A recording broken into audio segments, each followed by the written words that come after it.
আপনি যখন কিছু জানতে চান প্রথমে কি করেন? খুব সম্ভবত গুগলে সার্চ করেন। কিন্তু আপনি কি জানেন গুগলের রাজত্ব এখন ধাক্কা খাচ্ছে? ২০২৫ সালের মে মাসে গুগলের বিশ্বব্যাপী সার্চ মার্কেট শেয়ার নেমে এসেছে মাত্র ৮৯.৫৪%। এই হার ১০ বছর আগেও ছিল ৯২%-এর বেশি। মানে মানুষ এখন আর আগের মতো গুগলকে ভরসা করছে না। গুগলের এই পতনের কারণ এআই। এখন মানুষ সার্চ বারে না গিয়ে চ্যাট জিপিটি বা ডিপসিকের মতো এআই টুলে প্রশ্ন করছে। কিন্তু কেন? এআই দেয় সোজা উত্তর, সময় বাঁচে, বিশ্লেষণ করে উত্তর দেয়। এমনকি ইলন মাস্ক বলেই ফেলেছেন, এআই এর কাছে গেলে সার্চের আর দরকার হয় না। Walton Washing Machine. Simplifying life with hassle-free washing.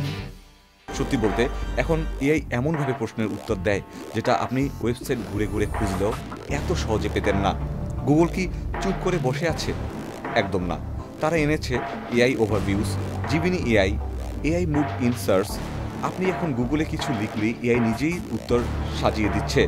কিন্তু সমস্যা হচ্ছে এই এআইগুলো মানুষকে ওয়েবসাইটে ক্লিক করতে দিচ্ছে না, যার ফলে সংবাদ মাধ্যম, ব্লগার, কন্টেন্ট ক্রিয়েটররা আর আগের মতো ট্রাফিক পাচ্ছেন না।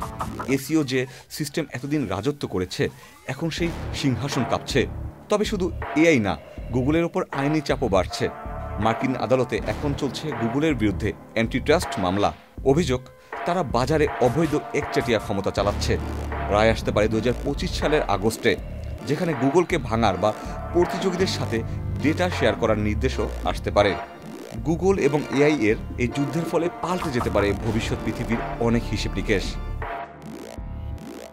ইকতের ফেরদৌস, চ্যানেল আই।